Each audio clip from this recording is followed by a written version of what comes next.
Alexei, Sayle, the Daily Drinker.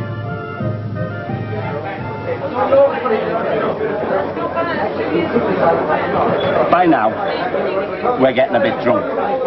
So we want a bit of protective coloration, so we don't stand out.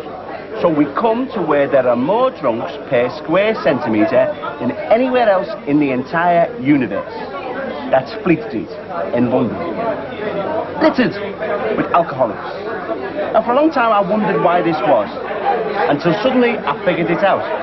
See, the thing is that for a living I tell silly stories. I make them up and I tell them, and that's all right. But this lot here are supposed to tell you the truth. Except they don't. They don't.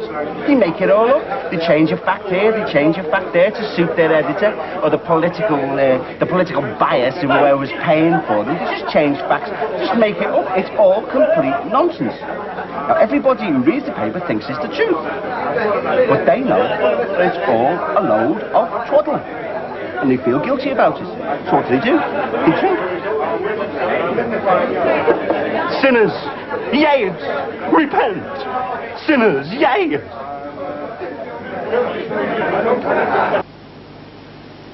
Over on the bad side of town, in thousands of steaming basements, London's working class youth tribes, punks and skinheads, rastas and soul boys, gather to get down and dance to their favourite music. They don't need this pressure on. They don't need this pressure on. Hey, young guns, go for it. Whoop, whoop. Yeah. The disco. What's old Lex doing in a disco? Sure, they've got drink, but why is he here? Well, I like a dance. I have about 98 pints and then a little dance and I wear off the 98 pints, then have another 3,000. Another dance, absolutely fantastic. But dancing is actually very important to me. And I'll tell you why. Because dancing is the one thing that the ruling class, i.e. posh people, cannot do. If you ever see them at some May ball or some disco having a bob going, yes, fantastic, like a field of windmills flailing away. Now, it's important. The dance is basically a working class thing because it's one of the few things that we've got. Posh people can't dance and they can't swear, but we can't go into that on television. And they don't often have proletarian revolutions, but we'll ignore that for a minute. Dancing, right? Posh people can be anything they want. They can be Flash Society photographers. They can have their own crazy satirical shows on Granada television. They can be authors because they've got 98 publishers in their family, but they can't dance. That's why dancing is so important. Dancing actually changed my life, and I'd like to tell you about it, because you broke my heart because I couldn't dance. You didn't even want me around. But now, I'm back to show you that I can really shake 'em down.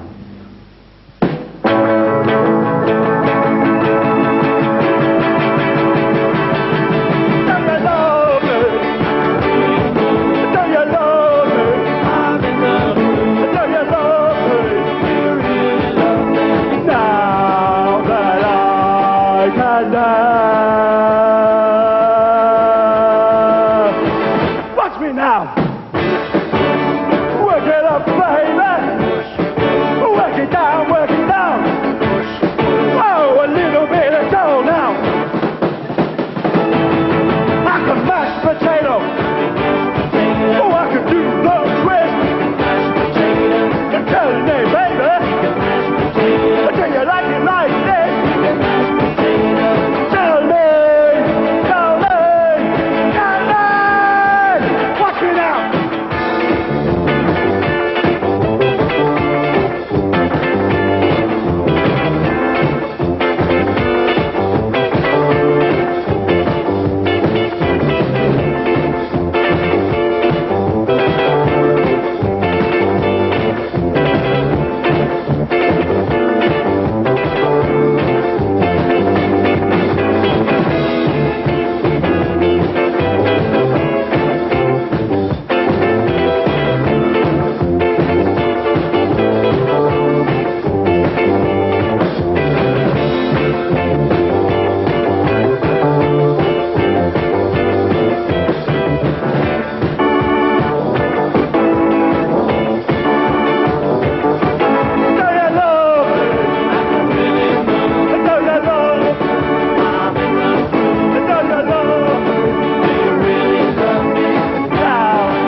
I'm a bit sophisticated these days, you know.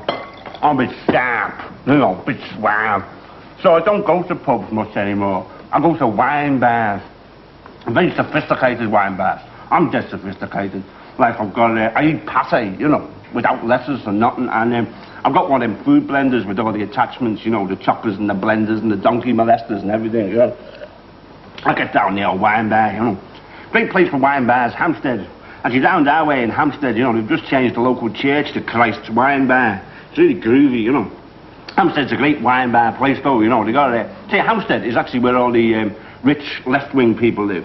They have the same kind of expensive cars and flashy furniture as the rich right-wing. They just feel more guilty about it. Back when somebody from Hampstead's drowning, all their previous furniture passes in front of them. I used to perform in places like this, wine bars, you know. I'd come on after the busker who was doing variations on Blowing in the Wind on an accordion, you know. And I used to perform, like, I didn't get any money, I just got all the brown rice I could eat. I used to come on and shout at people and spit brown rice all over them, you know. Funny old guy in comedy, really, innit? You know what I mean? And now the end is near, and so I face the final curtain. I've lived a life that's full. I'll state my case, of which I'm certain.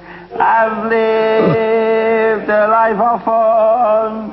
I'll travel each and every highway, but more, much more than this, I did it my way.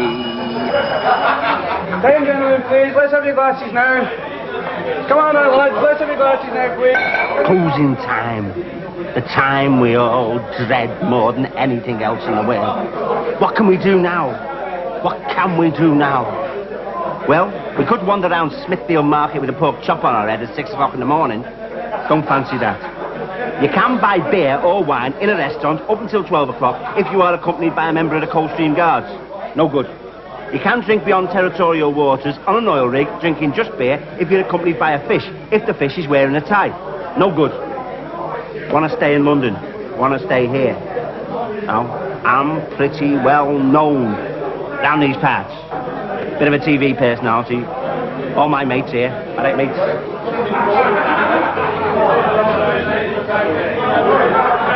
Of course, I'm so well known in this pub being a TV personality that I can get afters.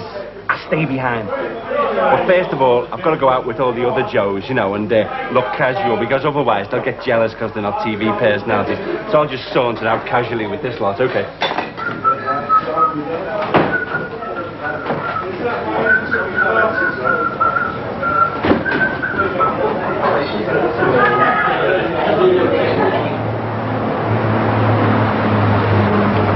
To get a stay behind, there's a certain ritual that you have to go through, you know. What you have to do in this pub, you have to folk dance round to the other bar, singing in Polish, right? Then you give the secret knock, okay? So here we go.